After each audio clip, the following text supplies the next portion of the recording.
Hello, my fabulous friends, and welcome back to Comfort and Chaos.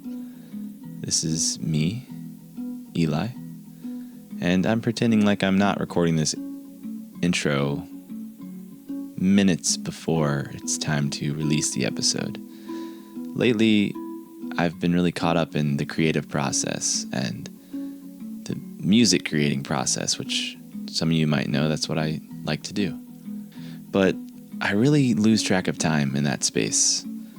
It is a place where it feels like linear time does not exist, and yet I tend to take on projects and commitments in the world where linear time is relevant. And that's all relevant to today's episode with a friend of mine who is also very creative and seems to find herself not exactly fitting into linear time all the time. LeeAnn Anderson is a meditation teacher, a sound bath facilitator, a musician, a mother, a wife, a creative, and just an all-around interesting and beautiful human being. It was an honor to get to sit down with LeeAnn and talk about losing track of time. We talked and talked and talked, and, well, we never got tired of it. And it was really fantastic because LeeAnn has a lot of life to share with the world. And so I split this episode into 2 parts so it's a little more digestible. I'll be releasing this first one today, and then a couple days later I will release part 2.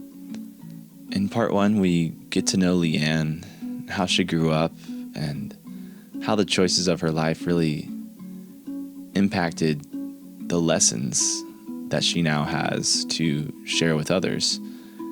Some of those choices and happenings in her life path could be described to some as tragic or brutal or just impossible to recover from.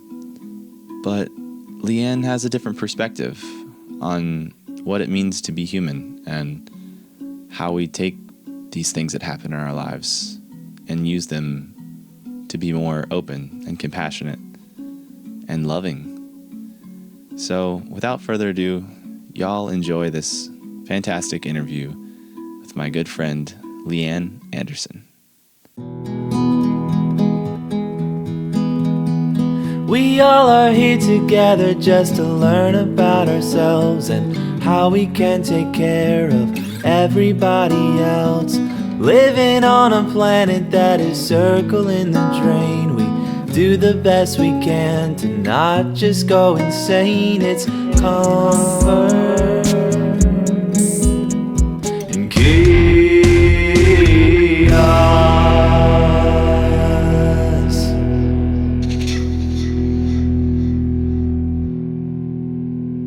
All right, LeeAnn, welcome to the podcast. Thank you. Thank you for having me. It's a pleasure, and I'm honored that you're my first face-to-face interview. This is very cool. Yeah, I have nothing to hide behind. No, Nor do I.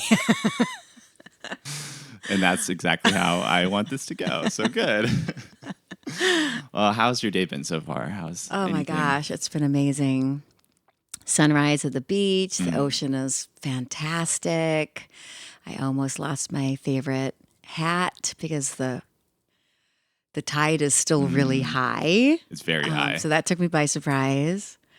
And then I did some Kundalini yoga with a friend. And yeah, it's been a great day. A dream day. Yeah. So now I'm doing this. Right? It might not even be a real day. I'm not sure if you. We'll find out tomorrow if this is still recording. What was on your dream hat? What did it say? Well, it was just one of my, sometimes you just get a ball cap that fits just right. And it's a Bodhi cap, so it just has a bee on it with a kind of a fun pattern, but I just like the way that it fits. Yeah.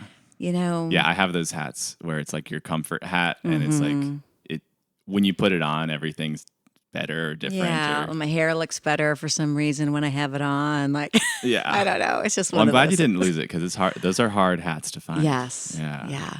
Good. Anything, on your heart or mind this morning that's like feeling pertinent or present, or, sunrise realization that you had? Yeah.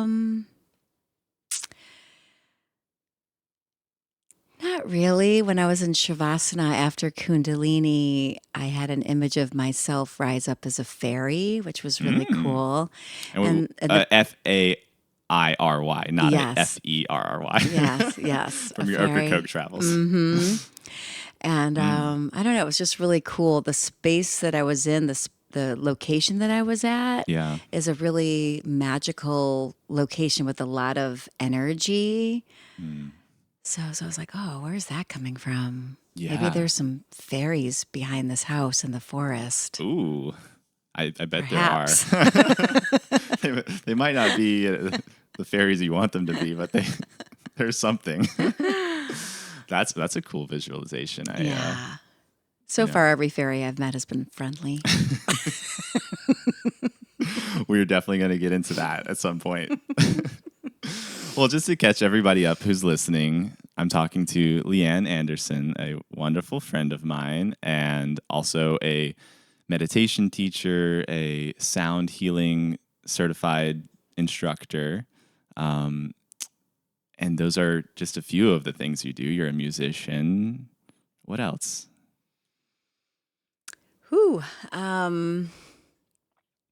Well, let's see. I don't know. I'm a creative. I write poetry. I'm a mom and a wife. I've been married for 29 years. Congratulations. Thank you. Thank you.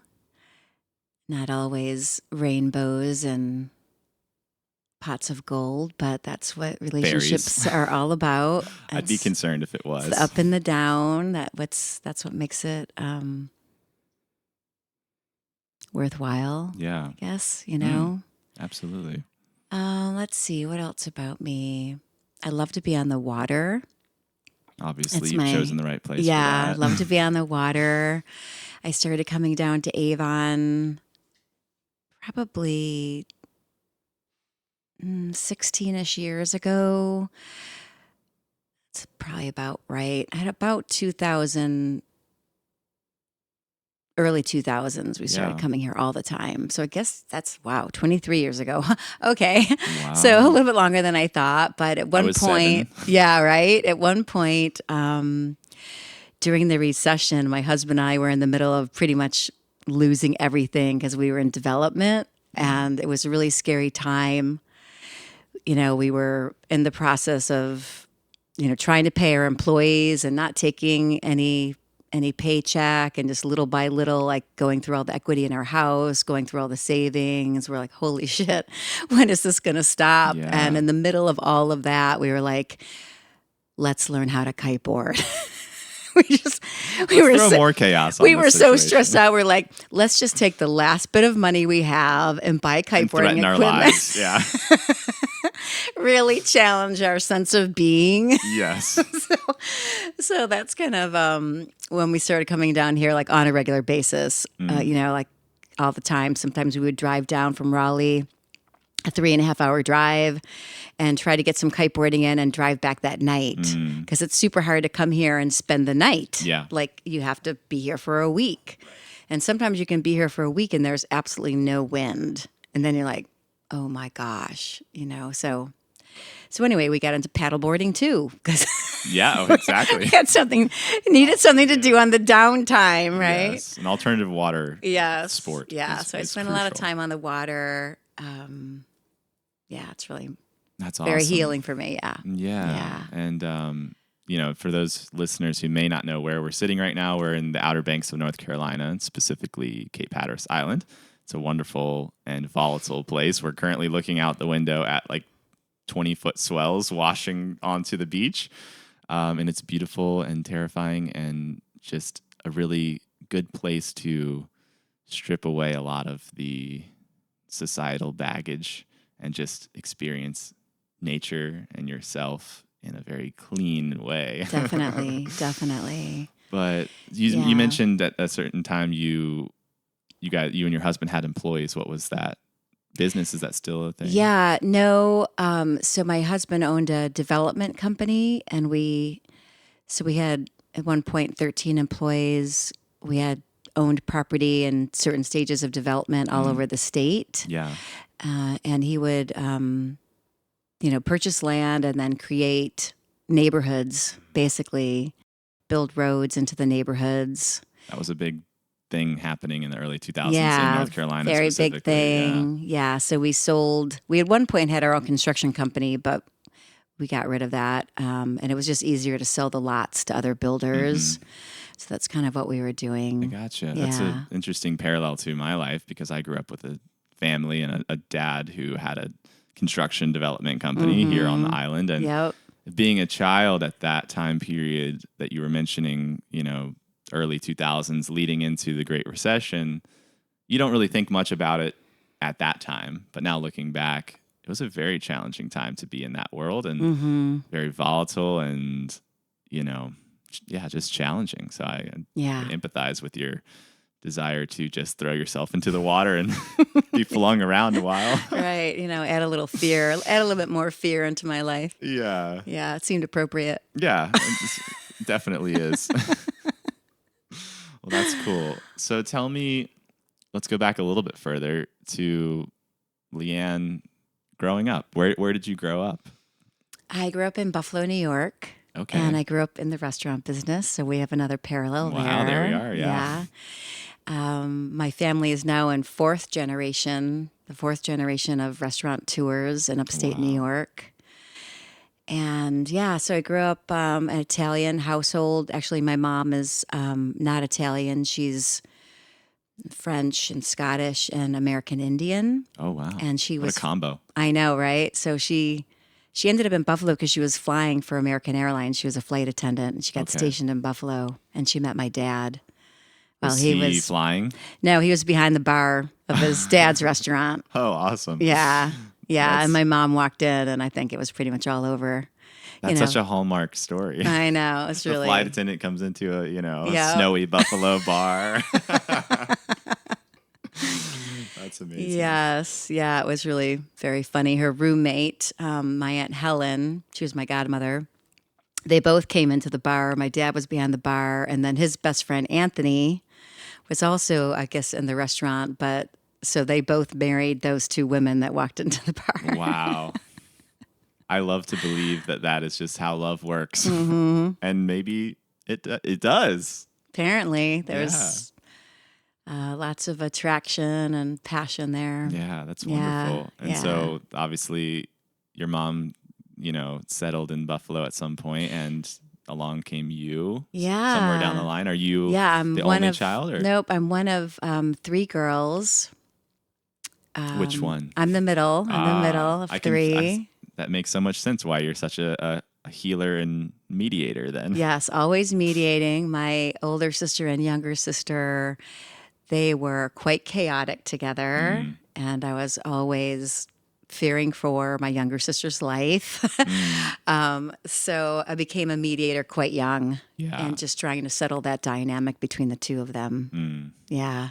Yeah. And it's all fine now. We're all really best friends, and it was all fine then. It's just, for whatever reason, whatever those two souls had to work out together, it was pretty physical. Yeah. Yeah. So the title of this podcast is Comfort in Chaos, and you were literally the comfort in the chaos. Yes. That's a wild dynamic, I'm sure. And I'm sure there are still elements of that dynamic that some, that our raising and our conditioning still exists in ways. For sure. Even if they've worked their lives out to be more comfortable than chaotic. Yes, definitely. Yeah. And so at what point, music and sounds and that world is obviously a big part of who you are. At what age did music really show itself into your life, whether it was a musical listening experience or a live music experience or doing it yourself? When did that start to blossom into your childhood? Well, I always have just been drawn to music, and I used to write a lot of poetry as a child. I remember going my first concert. I was 13. I was going with my older sister, and this is going to blow your mind. So at the Orchard Park Stadium where the Bills played, my first concert was Jay Giles, The Stars, Blue Oyster Cult, Wow. Leonard Skinner, and Led Zeppelin. Hold on. What year was this? Right? I'm trying to think. When I was 13, so it was 1976, maybe. Wow. Yeah. That's like a convergence of so many different. It was Wow. crazy. I mean, Leonard Skinner. nobody knew who Jay Giles was. He was the opener. So I probably even missed him because Yeah, you're like, who's that guy? who the Yeah. hell's he? You know? How many people have I missed in the past 10 years that are gonna be? Right. You know? I know. That's always a mistake. Always see the first band. Always see the opener. There's always a reason why they're on tour with the bigger band. So don't miss them. Yes. So yeah, I just think that energy, it kind of got into my blood. And after that, I mean, I literally saw just everyone that came through town. Yeah. I mean, I have hundreds and hundreds of concert tickets, and That's awesome. yeah, so it was really fun. A lot of bands made it through Buffalo and Rochester, so I pretty much have seen everyone. Yeah. And I don't know, I just loved it. So in the 8th grade, a really good friend of mine that I grew up with, he was in a band. He came over one day with his guitar, and he was just sitting around playing, and he's playing these chord progressions. And I was like, oh, that's really pretty. That's really pretty. And I ran upstairs and got my poetry and came down, and I started putting lyrics to his chord progressions. And he was like, oh my God, this is amazing. So next thing I knew, I was singing in his band, and we were writing songs together and, doing duets together. Wow. And then I started playing guitar. So I taught myself how to play guitar and ended up going to Belmont University as a commercial music major. Graduated from high school a year early. So I left home really young at 17. Wow. Were you ready to leave home at that age? Or? I thought I was. Yeah. You always think you're so much more mature than you really are. Still do, yeah. I could have totally probably used that extra year of high school, but I don't know. Something was just really ready to move on and to blossom. And I think part of that was my role that I played in my family as the middle child. I was labeled really young as the pretty quiet one. And in my mind, there was nothing quiet about me. Right. I wasn't shy. I just didn't want to yell above the chaos. Like I never had the space or like. Yeah. Between my two sisters, I didn't have a lot of space to really come into my own sense of self. Yeah. So I think I just instinctively knew I just had to get out to find my way forward. So that's what I did. And then I taught myself how to play piano in my 20s once I was in school. And I did take some piano in school because you had to. Right. But I don't know. I still can't really, you could put some sheet music in front of me and I would be able to pick it out eventually, but it would take me a while. It's not like I can sit down with the sheet music and just bang this song out. I really just learned how to play both instruments so I could sing. Yeah. Okay. Yeah, I think it's interesting. I know a lot of musicians, and there's there's more than two paths. But if we want to oversimplify it, I feel like there are two paths where there are people who are really proficient at turning notes into music. And then there are people who are really proficient at turning emotions and intuition into music. I'm more of like the latter. I grew up in band, and I grew up reading music, and I could play a piece on saxophone with an orchestra, but it never really felt real to me. It never felt like that connection of this is music. It was like, this is the assignment. Right. And I know people who do feel that connection to sheet music and all that, and they feel more of a piece of something that somebody wrote, but it sounds like you're more of the latter too, where you tap into a more nebulous state of like, I'm just feeling this and I'm hearing this and these emotions are coming out and this is what it wants to sound like. Definitely. That can be hard to like fit into a school university setting that doesn't, they tend to take a more structural approach of like, here's the piano and here's theory and here's how you Yes. apply it, and which is great. It's great to learn those tools, but it's great to break those rules, you know. Yeah, definitely. So after university, did you did you do anything with music in like a career perspective or a job or? So it's always kind of been like in the background. I never made a living doing music, but I always played and wrote. I would do, backup vocals on different people's music, did some studio, like demo singing in Yeah. Nashville, Oh, fun. where I'd, be singing someone's song that they wrote in hopes that it would get picked up by a bigger label, a label or a star, Yeah. So I did a little bit of that, in and out of bands. And yeah, so it's just always been in the background of my life. Yeah, like a through line, I guess. It's a you know? passion. Yeah.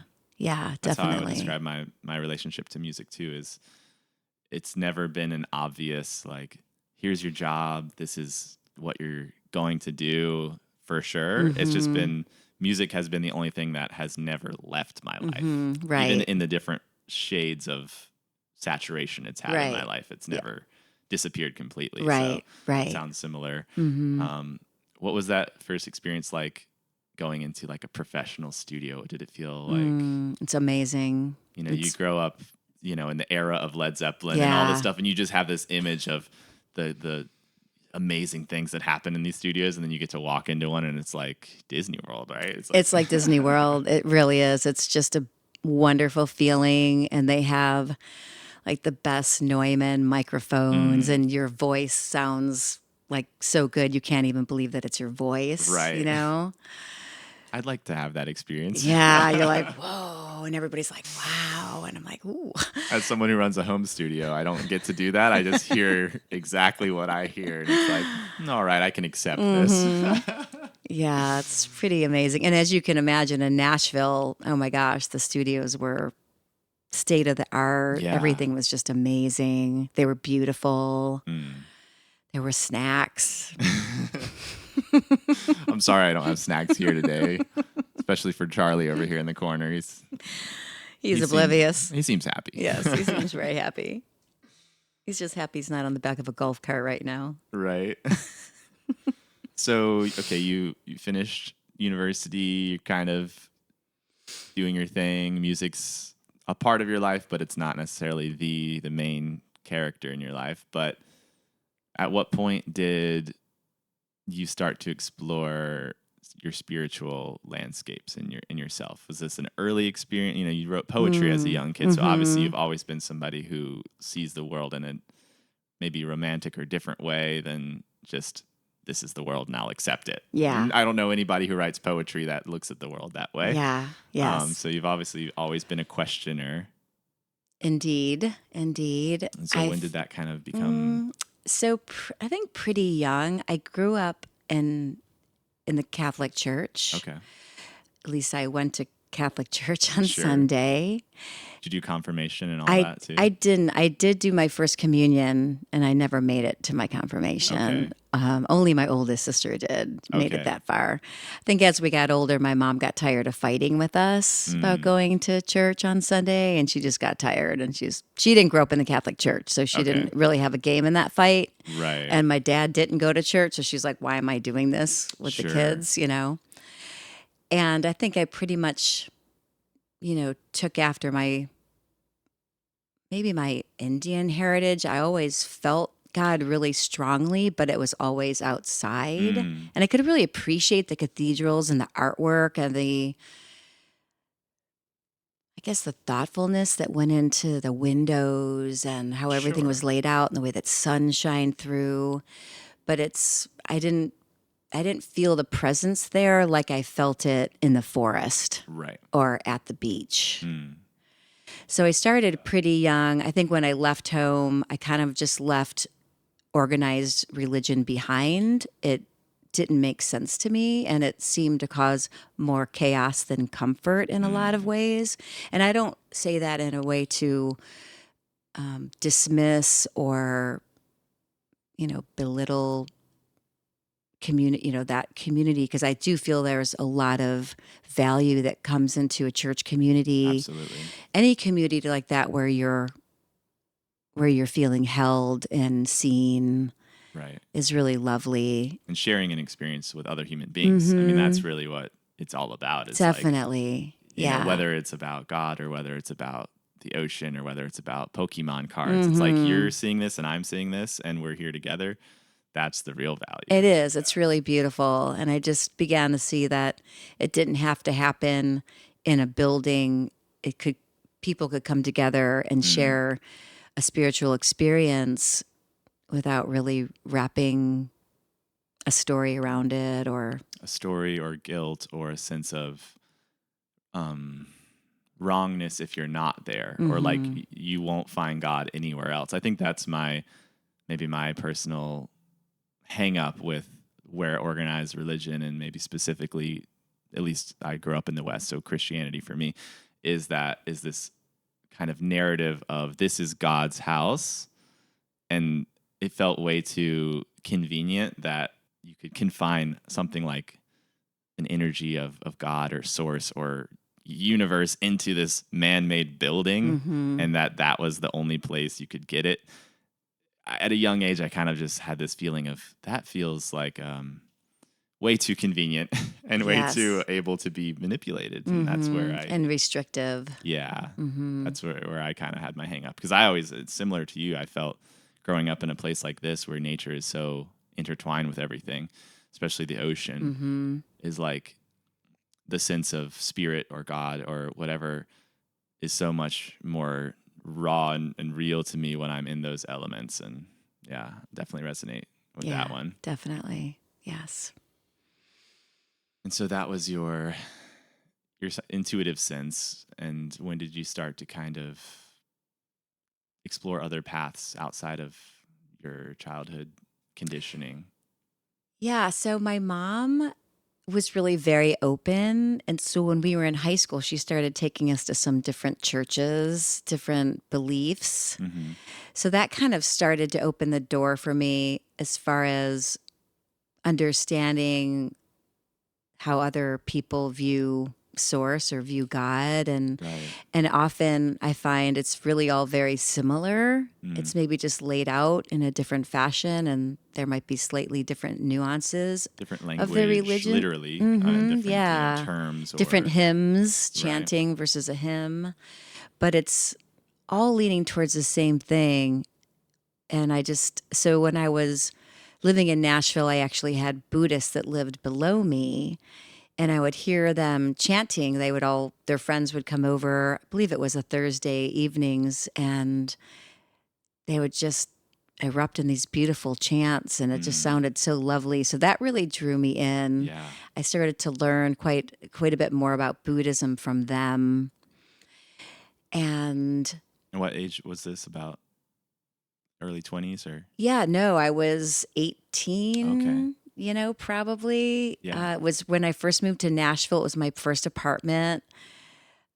I've always been a little bit on the wild side, and Belmont is, Christian-based school. And as a freshman, you're supposed to live in the dorms. And I had a lot of freedom growing up. My mother instinctively knew that was not going to be the best situation for me. Yeah. So I actually, very young, had my first apartment right down the street from Belmont. Nice. Yeah. So, I was exposed to my neighbors, and maybe about, I don't know, 18 18. I ended up getting pregnant by my first love. And it was really a fluky situation. I was always very careful with my birth control and my method. Right. And it's a funny story I won't go into now, but but when I realized I was pregnant, I was like so caught off. really caught off guard. I never even babysat when I was a kid. I didn't know how to change a diaper. I never even thought about having kids. You did take care of your sisters, so maybe there's I an did. element of I caretaking did. there. Yeah. But So it yeah, was just really, it was a very chaotic time, and I was having a really hard go of it.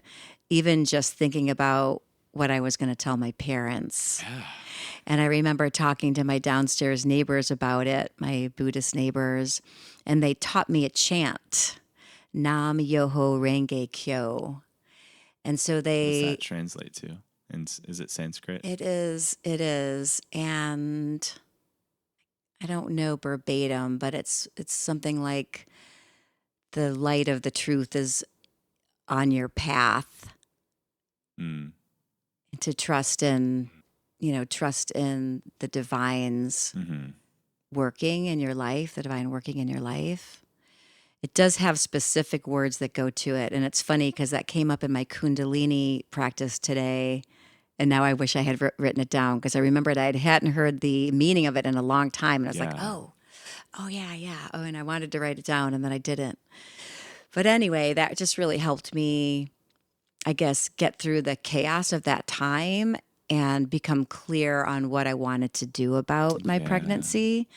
I wasn't, I didn't really have a stand on abortion like one way or the other. I Yeah. believe in pro choice. I think it's definitely the woman's choice. And this the 80s? Yes, the Okay, so 80s. that was like a interesting time period. I mean, when has there never not been an interesting time period? Right. But the 80s was interesting, at least in my study of history. I wasn't there, but I know like political shifts were happening and Yes. a lot of conservative beliefs were coming back from the 60s and 70s that were so wide open and so, full of liberation and choice and freedom. And then the 80s was like, maybe not. And so there's probably a lot of more social constricting happening. But like you said, you didn't feel a sense of like one way's morally right or wrong. It's just, I didn't. I didn't. I did not. There was something inside of me that, because of the circumstance of how I got pregnant, there was just something intuitively telling me that I had to have the baby.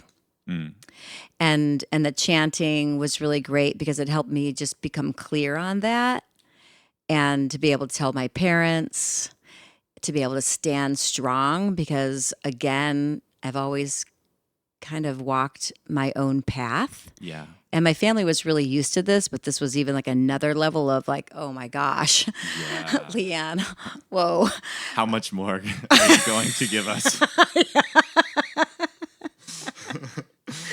To be seen. Yes. Tune in next week. Yeah, exactly. So, it's a little bit of a hurdle there, but So when you accept it in yourself, like this is okay, I trust this, I'm going to have this child, and then you went to your parents, how did that go? I mean, how did they respond immediately?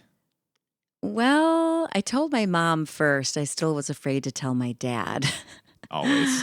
But I waited. Like I just kind of knew what my mom was gonna say. And so I purposely waited a really long time till I thought it was too late for me to have an abortion. Uh-huh. Yeah.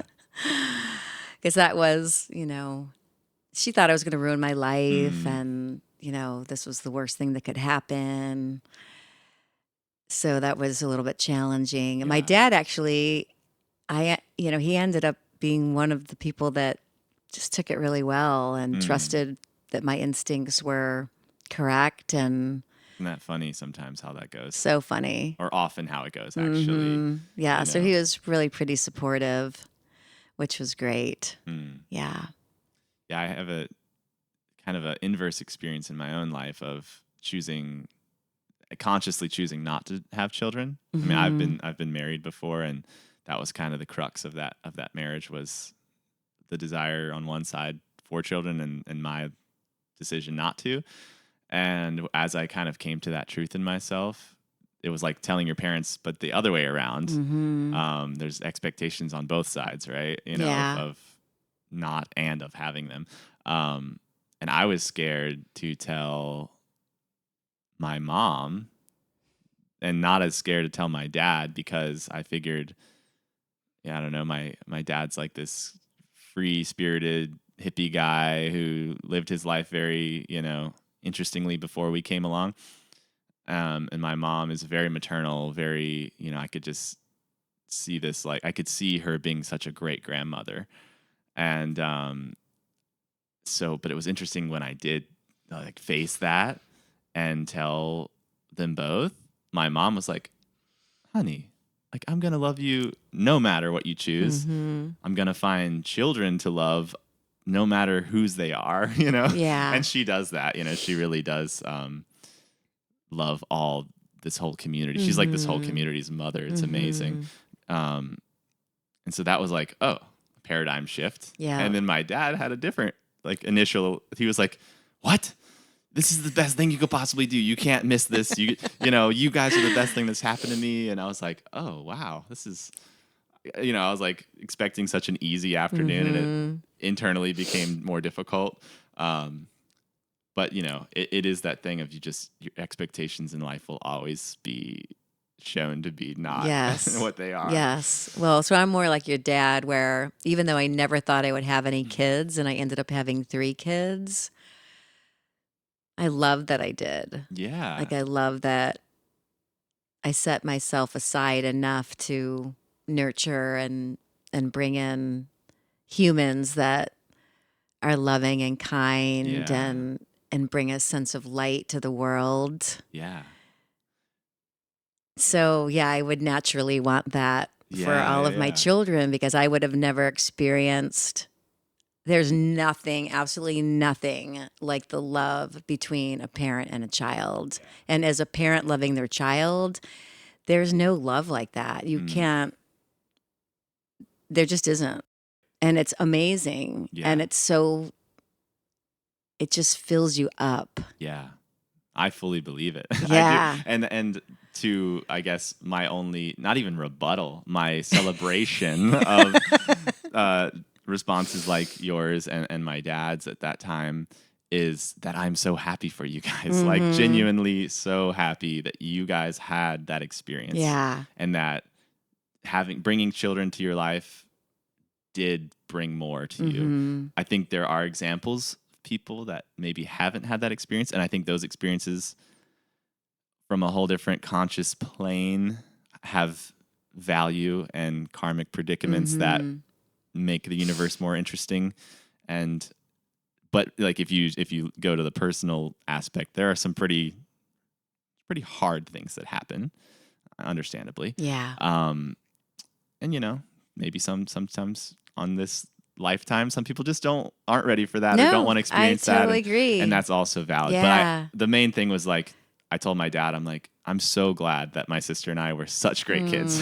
Yeah. For you. Right? It's I'm so great. happy for you, man. So things went, differently, but how did it change when the baby came? And how did your life change then?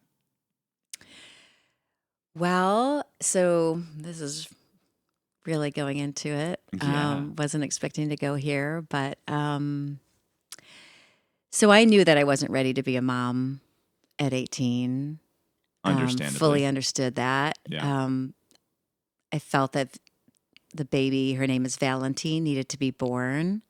So and her dad, he wanted to get married. Yeah. I wasn't ready for that. He's also 10 years older than me.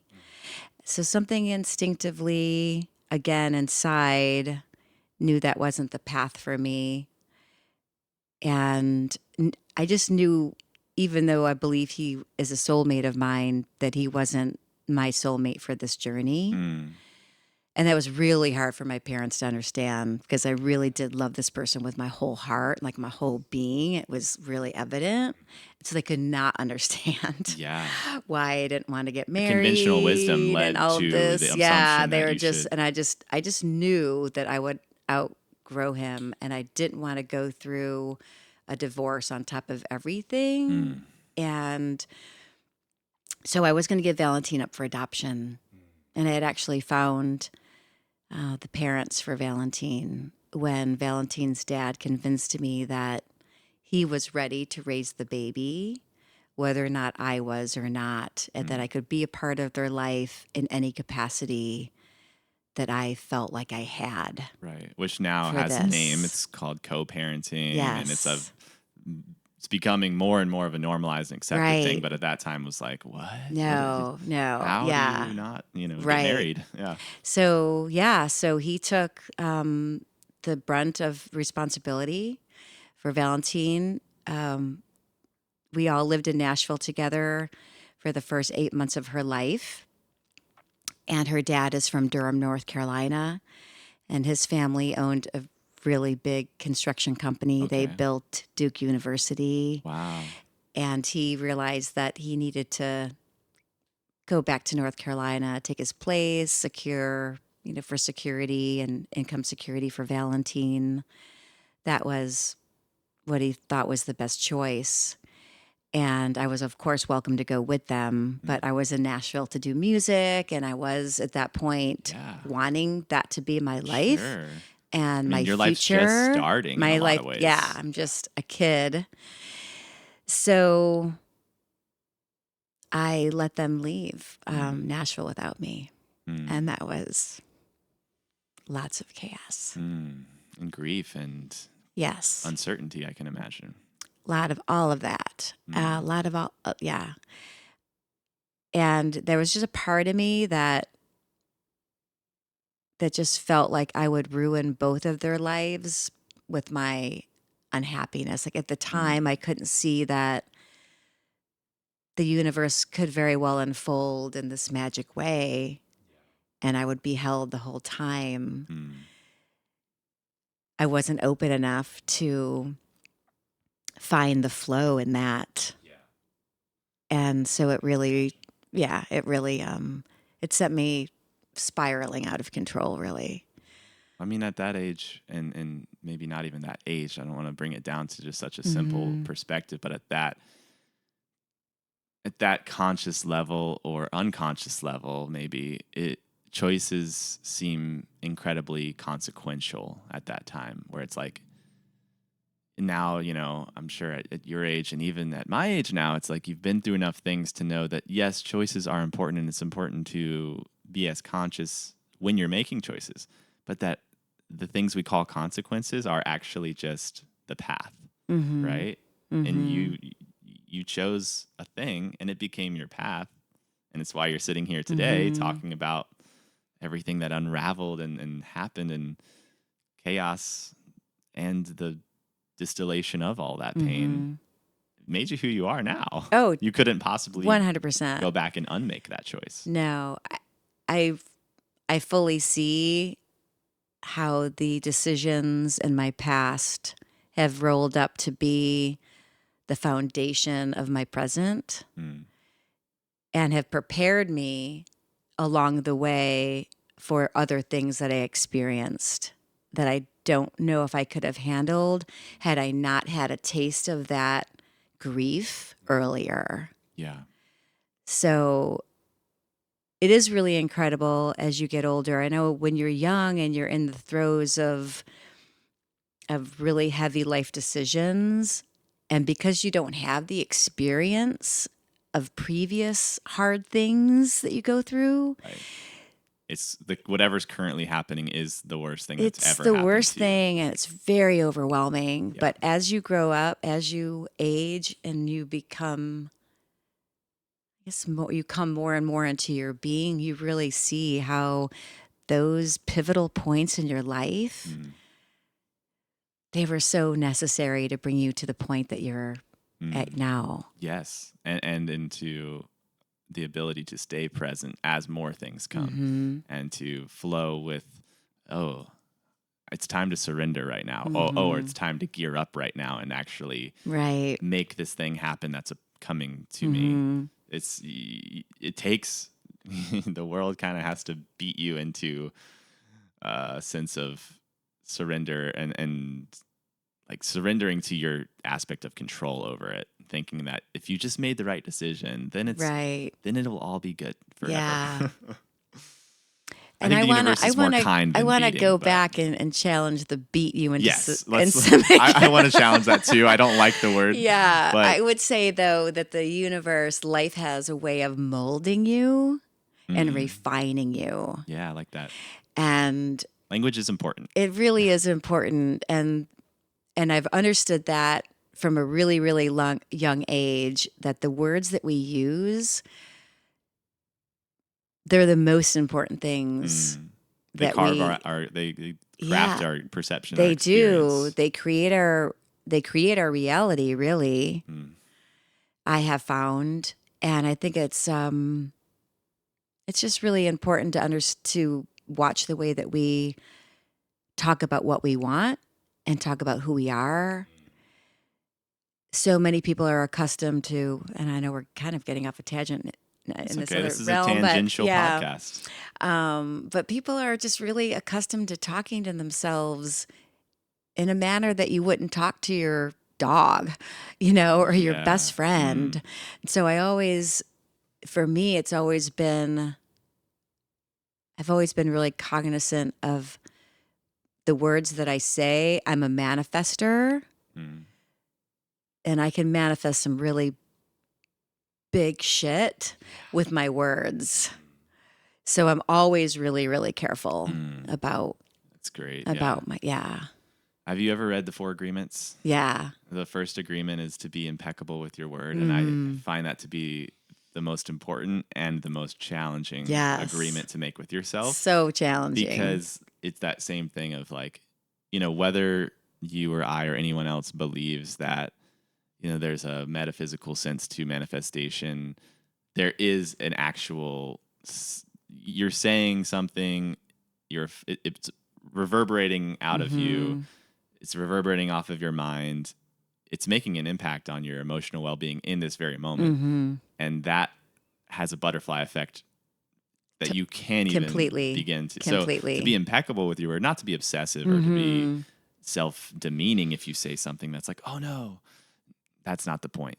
But to just learn how to understand the impact of your word on yourself and others. Yes. That's a big one. Yeah. And I think a really easy way to think about that is that everything has vibration. And so your words have vibration, and the intention behind your word has a vibration. Yeah. So if you're talking in a negative fashion, that negative vibration is going to bring more negative vibration to you, because it's all attracting, the law of attraction. So when, that first agreement of being impeccable with your words is so important, because if we speak at a level about ourselves and other people that is a higher vibration, then that's what we bring to ourselves. Yeah. And I think for me, that's the best way for me to understand that concept of why it's so important. Well, and you can break that down to a literal, and not that I want to break everything down to a literal or material standpoint, but for some people it is easier that everything we experience is a vibration. I mean, the light is a reverberation, a reflection off of something else, and that's what I see. I don't actually see the thing. Right. What I'm hearing is a vibration of some other sound wave happening, and it's hitting something in my ear that's creating that. And so literally everything that's happening is vibrational, like you said. And so to be mindful of the vibrations that we are then transmuting and reverberating back into the world, that will then be reverberated back to us. Right. It's actually really cool. You realize you're just kind of a processing unit for all of these universal energies, and you can do a lot of really cool things with that and relate to people in totally new ways. Yep. So to use that, I guess, as a segue, kind of back to where we were, is like. Thank you, because I wanted to go back. No, yeah, I absolutely want to go back, because that was so much there.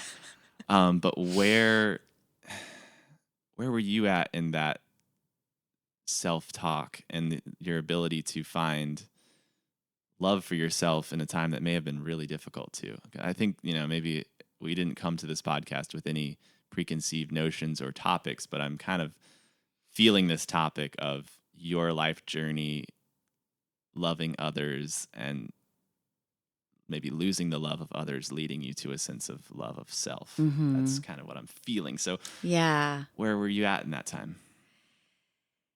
So after they left, Valentine's dad, he actually signed me up for a course, a weekend course. It was called EST, so Institute of Self-Actualization. And it was, a lot of it was about law of attraction and taking a look at how we wrap stories around things that happen in our lives. Mhm. It was about becoming self-actualized, taking responsibility for choices, but also in the same respect, and I wanted to bring this up before, is that one thing that we learn along the way as we encounter difficult things is we learn that, life is happening for us, not to us. Mm. And it's important as human beings that we stay open to the possibilities and not take ourselves so seriously all the time. Mm. I think there's a lot of really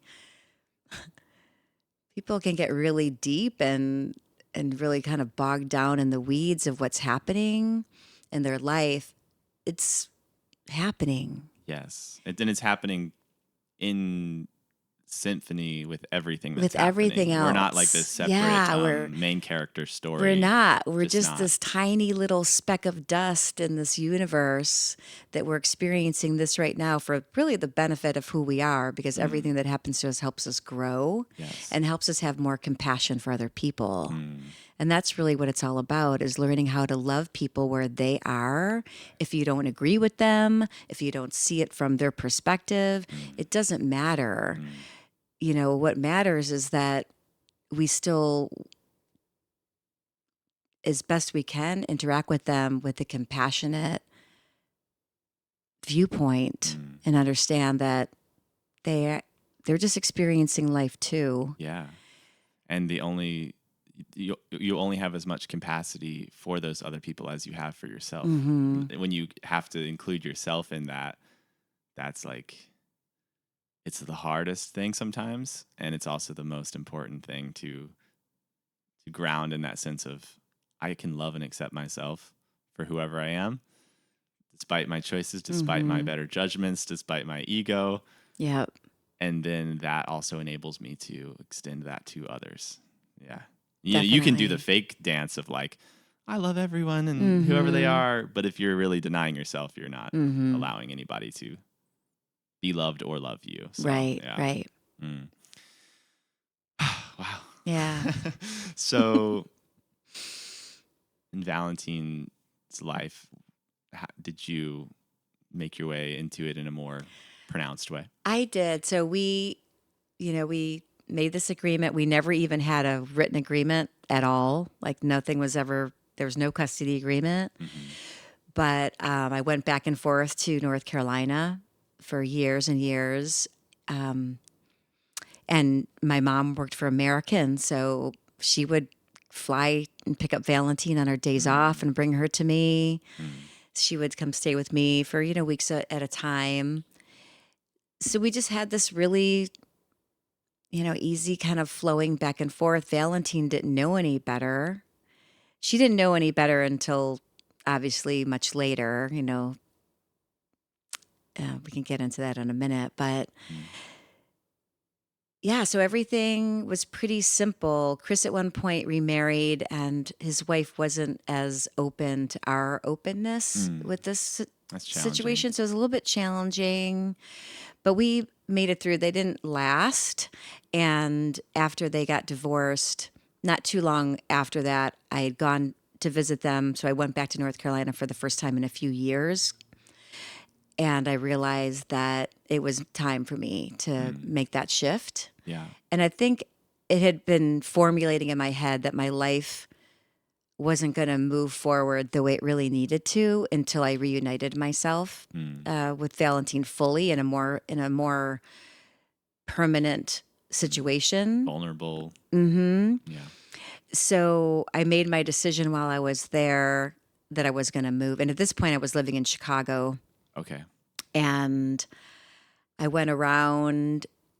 Well, let's see. I made my decision. I went back to Chicago. I started to wrap things up. And then I came back for a visit to find a place to live. And I literally walked around their neighborhood in the Raleigh area, Cameron Park, which is this really cool historic Yeah, it's really cool. neighborhood. Yeah, in the downtown area. And I randomly stopped this person walking down the street and said, "Hey, do you know any of these houses around here that are rental properties that, might be available?"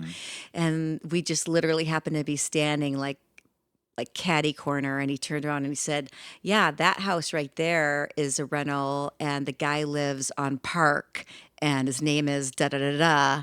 And I was like, "Oh wow." So like I literally went home, went back to Chris's, and I looked it up in the phone book, because then we had phone books and Yeah. landlines, and I found the guy's name and I called him and I said, "I'm calling about this property on Benahan Street. Is it by any chance available?" And it was. Wow. It's like the whole thing just magically was like, yes. Talk about opening your mouth and speaking things Yes. into existence. I mean, it just was so instantaneous. And the rent was like $545, and I was paying $850 in Chicago. And I Sure. was like, oh my God. Which anyone listening to this in 2023 is like, I don't see the problem with any of those numbers. I know, right? But this is a different time, it's guys. Different Inflation. time. Yeah.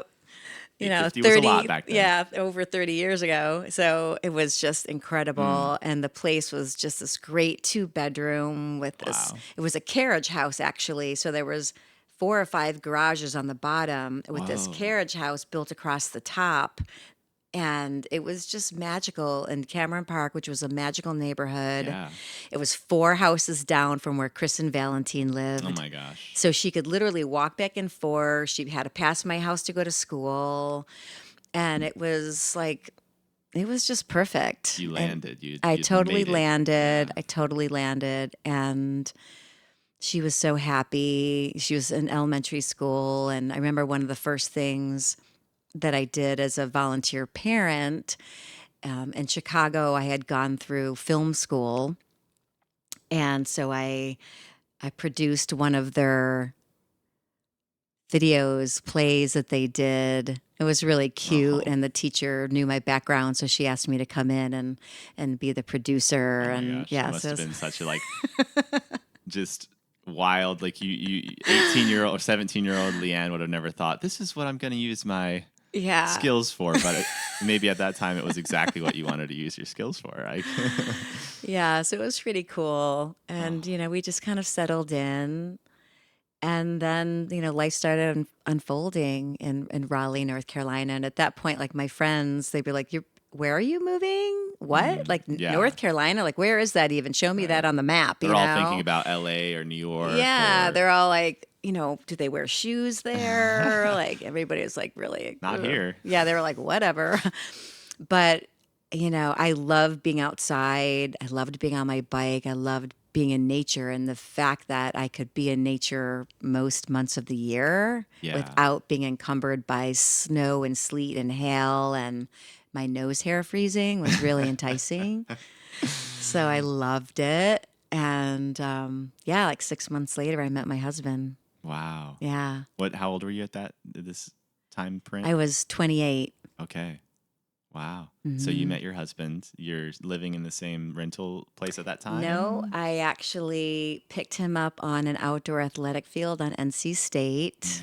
I used to do a lot of mountain biking, so I would like do a 30-mile ride, and then I would go to this outdoor athletic field. They had concrete weights, literally pieces of concrete that were attached to metal bars. And I didn't belong to a gym, so I would go there and I would like lift some weights and stretch out and stuff like that. And there was usually never anybody there at the times that I used it, so I never Yeah. really hardly ever ran into anyone. But one day I went there and Bob was there and he was working out. He had just finished his master's at NC State. So he's working out and he had his shirt off and his hair was kind of longish, like almost down to his shoulders. And he's 6'4", so he's quite tall guy. striking. He looks at the time like Guess models were like really all the rage in their white underwear, and he looked like a Guess model. And I moving to North Carolina from Chicago, where everyone is beautiful and dressed Sure. impeccably. And I was a little bit like, ooh, what did I do? Like, I wasn't Yeah. really You're finding like, this anyone is that gonna I be was, tough. Yeah. yeah, I was like, oh shit, I didn't think about that. Yeah. But anyway, so I saw Bob from across the way, and I was like he's pretty hot. And then he ended up saying hello to me, and I said hello back. And then I was like, okay, like what kind of conversations can I start? And I noticed he had a mountain bike. And so I used the old, oh, I'm new in town. Do you know where any good mountain bike trails are? And of course, I already knew where all those trails were that he told me. But then I just asked him, I said, so do you have a girlfriend? And if so, how many? I know. And Yeah. if so, how many do you have? So he said no, but the girl that he kind of was involved with was in Europe. So he felt justified saying no because I don't think they were serious. Sure. And he was actually getting ready to move to DC. Okay. So he really wasn't serious with anyone. So he said no. And then I just said, well, you want to go out with me sometime? And he was like, okay. He started laughing, And then I had to memorize his number because, of course, we didn't have a cell phone. I Yeah. didn't have a pen. Right. In my back pocket. So I had to memorize his cell phone number. And then as I was kind of walking away, he was like, oh, by the way, I'm moving in 3 weeks to DC. And I Dagger was to just the- like, that's cool. Like, I really wasn't looking for anything. Like, I wasn't looking for a romantic relationship. I was honestly just looking to have a little sex. Sure. So okay. I was like, you know what? 3 weeks is plenty of time. Yeah. That's a fun. 3 weeks I is a was fun like- vacation. I'm like, oh, that's fine. Like, no Yeah. problem, Yeah. And so I waited a couple days to call so I didn't appear desperate. And then I called him, and our first date, we went mountain biking out to this water park in Raleigh. And then we did water slides and played in the Wow. water all day. And since he was leaving in 3 weeks, there was no tiptoeing around anything. Like everything Sure. was just super out there, and we were trying to get it to know each other as fast as we could, just because, like, It's why fun. not? It's so fun. Why not? Yeah. Like, we had no agenda, either one of us. Right. And so it was really, really fun. We had a great time. And then he was like, well, what are you doing later? And I had tickets to go see Spin Doctors with Valentine. Oh wow. And of course, I didn't tell him about Valentine because I never introduced her to anyone, Yeah. that I wasn't serious or wasn't a good friend of mine or whatever. Yeah. And but we ended up, getting together later. My sister Lisa was living with me at that point, or staying with me at the time she was visiting. So he came by around 11 o'clock, and, we ended up going to this bar on Hillsborough Street called Pantano Bob's. They had $1.50 drink Oh, night on yeah. Saturday night. And I so know we Pantana Bob's. You do, yeah. It's Wild times. wild times, and we're sitting outside, and we start talking somehow about renting cars. And he was like, oh, I can't rent a car. And I thought to myself, oh my gosh, this guy's like a loser. He already has a DWI. And then he said something else, and I said, wait a minute. I said, how old are you? Because then I'm realizing that, I think he might be younger than I think. And so he's 5 years younger than me. Okay, which when you're in your 20s has When you're in more your 20s, significance. it has a lot more significance. Yeah. And I was like, And especially when you have a child. yeah. And I was You're like, like, oh man. I was like, okay, wow. And then again, I just brushed it aside because it was just going to be 3 weeks and I wasn't going to worry about it. And so, let that go. And then probably about like 1:30 in the morning, he's like, you want to go swimming? And I was like, yes, I want to go swimming, thinking like he lives in an apartment complex with a pool. And so we end up driving to this apartment complex, parking, scaling a chain link fence to jump over the fence to go skinny dipping. And we skinny dipped to like, I don't know, 4 o'clock in the morning or something. gosh. It was hilarious. So it was quite the epic first date. Yeah, Yeah. this is all one. This is All in one day. the mountain biking, the water park, Yeah. the bar, the skinny concert, dipping. the skinny dipping. Yeah. It was just like one thing after Incredible. another. Not surprised that you guys. It seems like your relationship has just from the day one just evolved around wild adventure Yes. and water. And water. And water. Yeah. So that was our first date. And really by the second date, I knew that He was the one I was going to marry, Mm. which in itself was challenging because my philosophy was you shouldn't get married until your late 20s, early 30s because you grow so much in your 20s. I can agree with that philosophy. Totally. And I was talking to my aunt about it, and I was telling her that I really think that I found this person that I wanted to marry. And again, like marriage, like kids, was really not a big part of my thought process at all. But I told her how old he was, and I told her what my philosophy, and I was really torn. And my aunt was kind of like my second mom, and she said, "LeeAnnie, it looks like you have two choices. You can either walk away from this gentleman named Bob, or you can choose to change your philosophy." Mm. That's a profound statement. And I was like, okay, I can change my philosophy. Yeah. Mm. Yeah. Which was really just maybe a defense mechanism or a self-limiting rule you had set in yourself to Yeah. not have an experience that Right. was vulnerable and scary and Yeah. beautiful. Wow. Well, I'm sure you're happy that you changed that philosophy looking back. Yes, I am. I am. How did Bob react to the concept of your co-parenting, of Valentine in general? Was he at that, He he's a young honestly guy, didn't so- even blink an eye. It was really interesting. Like he didn't seem to have any wall around it at all. In fact, when Valentine's dad got married several years later, Bob was stood up for Chris, Mm. which was really interesting. That's amazing. Yeah. So, yeah, he really never. And even when we talked about it like years later, like, what were you thinking? He's like, I just didn't give it much. Like it just wasn't relevant. It didn't matter. Didn't Yeah. matter. That's amazing. Yeah. That's his love for you and just for the whole thing transcended any Yeah. I sense think, of ego or like this yeah. isn't my kid or any Right. of that. I mean, I think for both of us, we felt so confident in our choice with one another, which really from the beginning, like that has really helped us make it through all of the shit that we've gone through. And it's been a lot. Like, I don't know many marriages that could withstand some of the things that we've been through. And there were years where I just, tried to find the comfort in the chaos that we were experiencing, like literally just trying to keep my head down and, one day at a time. Like that's how I took it. And just patience, patience, patience. Yeah. Let's see where this is going to go. Give it more patience. And now I have to say, we've been through so much. Yeah. And as you know, we've also lost a child. Yeah.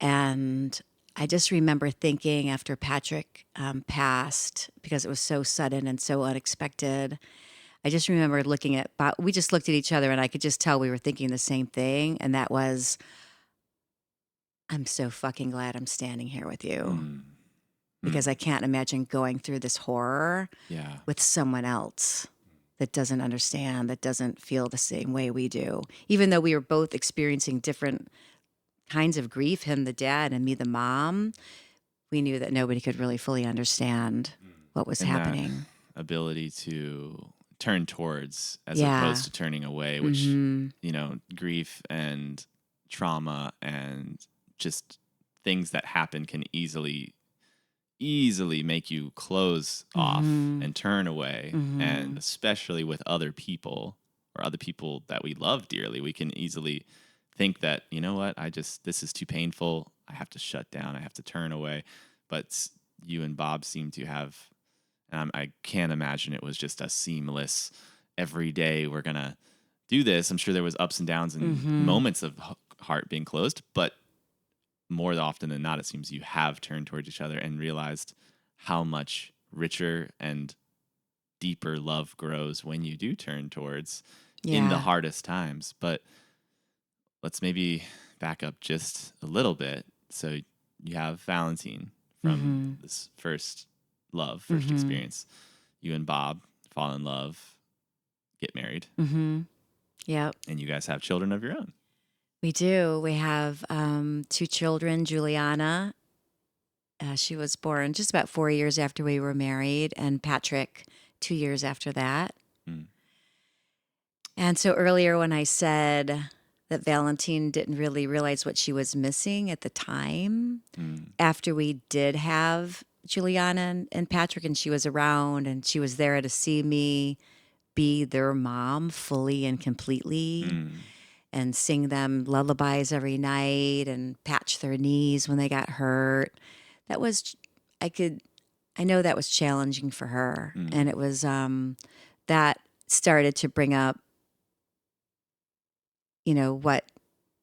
what she missed by me being absent. Sure. And, that's something that she and I are still peeling back and coming to terms with. And again, like life happens for us. And I know that the challenges that she and I encountered have helped her in her challenges in her life. And again, it's always so important to look back and see where we've come from and how that can really help us be where we are. Contextualize, like, Yes. ooh, this is why I have this strength or why I have this challenge, or and not to like victimize or make excuses, but actually use it as a better way to write the rest of your story. Yeah. Yeah. Yeah, like, I see very clearly now how the grief that I experienced by allowing Valentine and Chris to move to North Carolina was almost a training ground for the grief that I experienced losing Patrick. It really helped me prepare because I'd already been down that road of loss. Right. Of letting go of something you love dearly. And so when sorry, what was your second daughter's name? Juliana And Patrick, they're both in the world under you and Bob's wing, under the same household. Did you and Bob pretty much naturally take to parenthood and togetherness and like creating a family structure? Yeah, we actually did. Like for someone that never thought they would have children to end up with 3,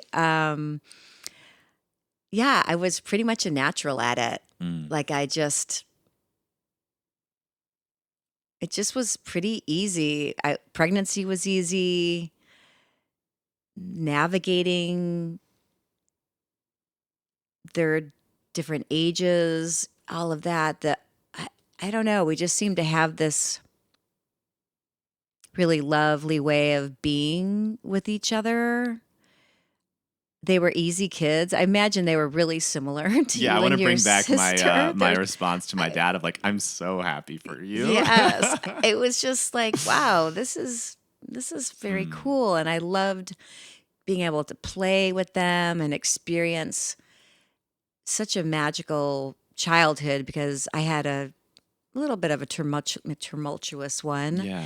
And I don't know, it just was, they were easy. And I Yeah. feel like a lot of the reason why they were easy is because Bob and I are easy and we're The vibration. the vibration. Yeah. I do really feel that. And they felt our vibration. And in turn, they picked that vibration up. And so what was the dynamic, because you and Bob's 2 biological children, and then your daughter, Valentine, I'm assuming she spent a lot of time at that point in your household as well with her half siblings. Yes. Yeah. As they grew up and became children and then adolescents, what was their dynamic like? It was good. Valentine is 14 years older than Juliana, so they were in very different places. And by the time Patrick was 2, Valentine had already gone to college, and she never moved home after that because she went to Elon, and then she went to go to school in D.C. She went to George Washington, and then she ended up staying in D.C. And then she got married and started having children, and now she lives in South Korea. Wow. So it's been, they're close, but I think that on some level, because just proximity, lack of proximity, Yeah. things were a little bit different. But, everybody always really just got along. Mm. And, Valentine was the big sister that would come back into town for all the holidays. Yeah. And, the kids got to the point where they would go visit her in DC by themselves, Yeah. So that was really cool. That's a special, sibling experience to have when one is significantly older and has a structure that then these other siblings can kind of plug into and learn from. It's like parasocial parenting almost. It's like this older Yeah. sibling can kind of take on a different role of, wow, and mom's not here to supervise us, but we're still safe. Yes. That's really special. Yes, definitely. And then, they were really young aunts and uncles because when Valentine started having kids, they were still kids. That's wild. I didn't think about that. So, their nephews are, they're children, and then they have these nephews. So that was really kind of cool. Yeah. Yeah. Interesting. Yeah, you Yeah. don't think about it that way, but that's cool. So you've mentioned it a couple times now, but tell me maybe to the level that you are feeling open and okay today and whatever. Tell me about Patrick. Well, he's been a special person in your lifetime. Talk about the path being what the path is, and what's led you here today and onto this island, and to what you do as a human being, which is bringing healing and openness and mindfulness to other people's lives through the pain and the chaos. Patrick has clearly been a large part of that in your lifetime. So yes, tell me about him definitely in general. Yeah. So I never was one to find out what the sex was of my babies when I was pregnant. And I so wanted a boy. And Patrick was probably my hardest birth, what they call sunny side up, very painful. But then after he came out and I saw his penis, I was like, yes. I was so excited. I was just like, oh my God, that was all worth it. I finally have a boy. I was so excited. That's so funny. And, he, from the beginning, he was just a total jokester. Like he just really, his main goal in life or purpose in life was to have people laugh and to be a little bit on the silly side. And he never was serious really Couldn't be pinned down. We, love that. at one point, we nicknamed him Monkey Boy because if there was something that he could climb in the vicinity, he would be climbing it no matter what it was. It's actually a nickname I had as a kid. Oh, too. really? Yeah. Yeah. I would be places and people would be like, who is that? Whose child is that up there? And be like, he's mine. He's fine. He's mine. He's fine. That's a mantra. Yeah. So he was, He brought lightness to he brought a lot of just fun and joy into the family. And we were just really close. The two of us are really adventurous. And oftentimes when we would do crazy vacations or whatever, a lot of times it was Bob and, Juliana kind of watching us a little bit from the wings, and Patrick and I would be jumping off cliffs or, whatever it was that we were doing. And yeah, so he was just one of those kids that, made everyone feel special. And if there was somebody hanging out on the fringe of the group, he would bring them in. Didn't like leaving people out. He was always really sensitive about that, really sensitive about what people were feeling. So he was always a real good snuggler and just, wanted to just throw his arms around you kind of thing. Even when he got big. So when he ended up being 6'2" and I'm only 5'4". So that's Bob.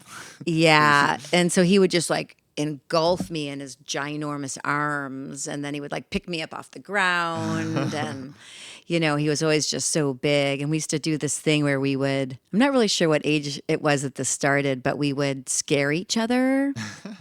Like if we saw an opportunity that we could scare the other person, we would like take it. And like one time he came in, I had gotten up, I don't know, to get a glass of milk or something. And it was like 2:00 in the morning. He was probably a senior in high school.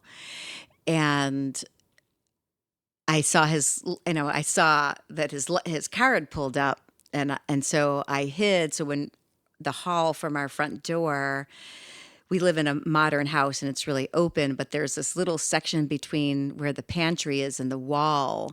And so I like shimmied myself in between the wall and the pantry. So when he walked by, I jumped out and was like, wah! And he like, jumped 3 feet in the air, so like things like that. And I then love that so much. yeah, after he passed, he actually did that a couple times to me. Like, okay, now I can really scare you, and so it was pretty funny. And we just had a really fun, lovely, easy relationship. He just, You guys understood each other. yeah, we really Like, he was did. mom's boy. Totally, yeah. And I do realize now from the work that I've done that we've lived many, many lifetimes together. And his, part of our agreement as souls coming into this lifetime was him leaving early. And I really feel like a lot of that intention or this choice is this choice of our souls to go to learn more and to expand. Yeah. And part of that was Patrick leaving us at a young age and allowing Bob and I to go one step deeper into opening up to each other and knowing each other. I feel like there was on a different plane work that Bob and I had to do together in this lifetime. And Patrick passing was like the icing on the cake of doing that work.